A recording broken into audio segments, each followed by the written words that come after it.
श्री स्वामी समर्थ. नमस्कार. तुम्हा सर्वांचं आपल्या चॅनलमध्ये खूप खूप मनापासून स्वागत आहे. आजच्या व्हिडिओमध्ये या पौष महिन्यामध्ये आपण सूर्यनारायणाची उपासना कशी करावी, या संपूर्ण पौष महिन्यामध्ये रोज सूर्यनारायणाची उपासना कशी करावी आणि सूर्यनारायणाची उपासना केल्यानंतर आपल्या आयुष्यामध्ये काय बदल घडतात त्या संदर्भातलीच माहिती बघणार आहोत.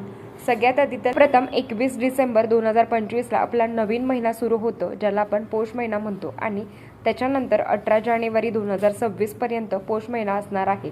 आता पौष महिना बऱ्याच काही संग्राम आले की ताई पौष महिन्यामध्ये काही सेवा करू शकतो का, पौष महिन्यामध्ये गुरुचैत्र पारायण करू शकतो का, पौष महिन्यामध्ये आपण जे काही मार्गशीर्ष गुरुवारचे उद्यापन करू शकतो का, पौष महिन्यामध्ये देवीला जाऊ शकतो का. तर मला सांगायचं आहे, कुठलाच महिना वाईट नाही आहे. पौष महिन्यामध्ये घर घेऊ शकतो का, तर हो, करू शकता. पौष महिन्यामध्ये देवीला जाऊ शकता. कुळदेवीला प्रत्येक महिना खूप महत्त्वाचा असतो आणि या प्रत्येक महिन्यामध्ये आपल्याला देवीची उपासना करायची असते. देवीचं व्रतवैकल्य करण्यासाठी कुठलाच महिना वाईट नाही आहे. उलट पौष महिना हा सूर्यनारायणच्या उपासनेसाठी अतिशय महत्त्वाचा मानला जातो.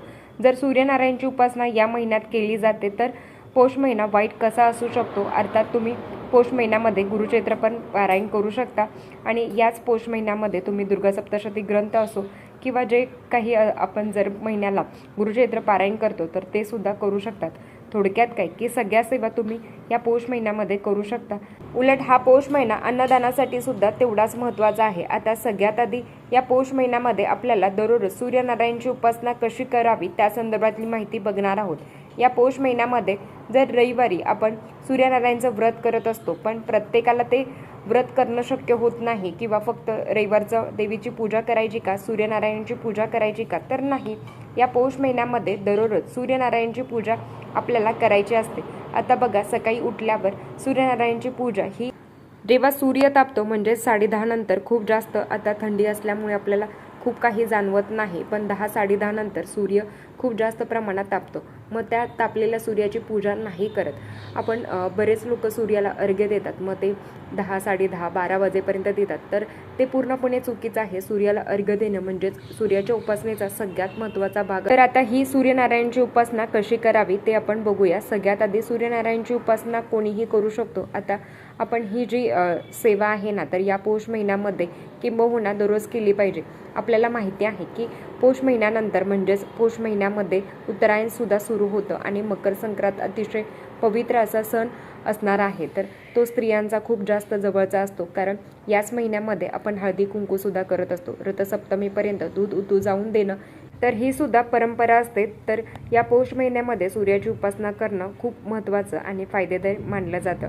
तर दररोज सूर्याची उपासना केली जाते किंवा ती करायला पाहिजे, पण काही कारणांमुळे आपल्याला जर ते करणं शक्य होत नसेल तर तुम्ही या पौष महिन्याचं अवचित साधून नक्कीच सूर्यनारायणची उपासना करू शकता. ती कशी करायची ते तुम्हाला सांगते. जेव्हा सूर्योदय होतो, आता प्रत्येकजण सूर्योदय होतो तेव्हाच उठतो असं नाही आहे, तर थोडंफार इकडे तिकडे टाईम होतो, पण लवकरात लवकर सूर्याचं दर्शन झाल्यावर तेव्हा सूर्याला अर्घ्य देणं, सूर्याला जल अर्पण करणं ही सेवा दररोज केली पाहिजे या पौष महिन्यामध्ये. आता ताई, सूर्याला जल कधी अर्पण करायचं, तर 6:30, 7, 7:30, 8च्या दरम्यानपर्यंत लवकर जेव्हा सूर्याचं दर्शन होतं आणि उगवतं सूर्य बघून खूप भाग्यवान असतं. पण अगेन सांगते की काही कारणांमुळे जर आपल्याला खूप लवकर उठणं शक्य होत नाही, पण तरीसुद्धा लवकरात लवकर 6:30 ते 8च्या दरम्यान तुम्हाला सूर्याला जल अर्पण करायचं आहे. आता ते जल अर्पण करताना काय करायचं आहे, तर एक तांब्याचा तांब्या घ्या, त्याच्यामध्ये पाणी टाकायचं आहे, हळदी कुंकू अक्षता अर्पण करायचे आहे, एक फूल अर्पण करायचं आहे आणि पांढरे तीळ हे तुम्हाला त्याच्यामध्ये टाकायचे आहेत त्या पाण्यामध्ये, आणि सूर्याला जल अर्पण करायचं आहे. आणि हा मंत्र म्हणताना, जल अर्पण करत असताना ओम गृही सूर्याय नमः या मंत्राचा तुम्ही मंत्रजप करू शकता. तर हे करून झाल्यावर जिथे आपल्याला सूर्य दिसतो, कारण आपण जे काही सेवा करत असतो ना, तर ती सूर्यदेवाने बघितली पाहिजे, त्यांनी ऐकली पाहिजे. मग सूर्याची उपासना करता सूर्याला जल अर्पण करताना एक गोष्ट नेहमी लक्षात ठेवायची, तुम्ही गच्चीवर जाऊन सूर्याला जल अर्पण करू शकता, तुम्ही बाहेर जाऊन सूर्याला जल अर्पण करू शकता, तुम्ही गॅलरीत पण, तुम्ही खिडकीत पण जल अर्पण करू शकता. पण ते जल आहे ना अर्पण केलेलं, तर त्याचं जे पाणी आहे ना ते एका बादलीत घ्यावं. नाही तर मग काय होतं ना, सूर्याला जल अर्पण करतो आणि मग ते पाणी असंच जातं, मग त्या पाण्यावर आपला पाय पडतो आणि हे चुकीचं आहे. म्हणून सांगते की जर तुम्ही बाहेर जल अर्पण करणार असाल तर मग अर्थात ते सुकून जातं, गच्चीवर करणार असाल तर मग ते सुकून जाणार आहे. पण जर तुम्ही गॅलरीत करणार असाल तर मग गॅलरीतून घरातून कोणतरी येत जातं आणि मग ते पाणी ओलांडलं जातं, त्या पाण्यावर पाय पडला जातो, असं करायचं नाही, हे चुकीचं आहे. जे बरेच लोक करतात, एकदा झालं की मग काय मग झालंय मग त्याच्यावर पाय देणं किंवा ते पाणी ओलांडलं जाणार आहे, हे चुकीचं आहे. अगदी तुम्ही घराच्या बाहेर जरी करणार असाल आणि जरी वारंवार कोणी येत जात आहे हे तुम्हाला माहिती असेल तरीसुद्धा तुम्ही एखादी बादली घ्या आणि त्या पद्धतीने सूर्याला जल अर्पण करायचं आहे आणि ते पाणी तुळशीला सोडून कुठल्याही झाडाला तुम्ही अर्पण करू शकता.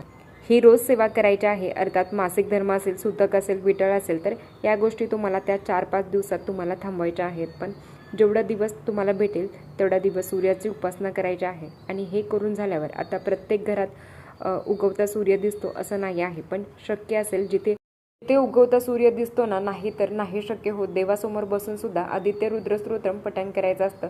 तुम्ही केलेली उपासना सूर्याने बघितली पाहिजे. अर्थात तुम्ही देवासमोर जरी बसलात तरीसुद्धा सूर्य बघतच असतात, पण तरी पण ती जी उपासना आहे ना ती सूर्याने बघितली पाहिजे. मग जर तुम्ही घरात सूर्यकिरण येत असेल तर मग तिथे करावी.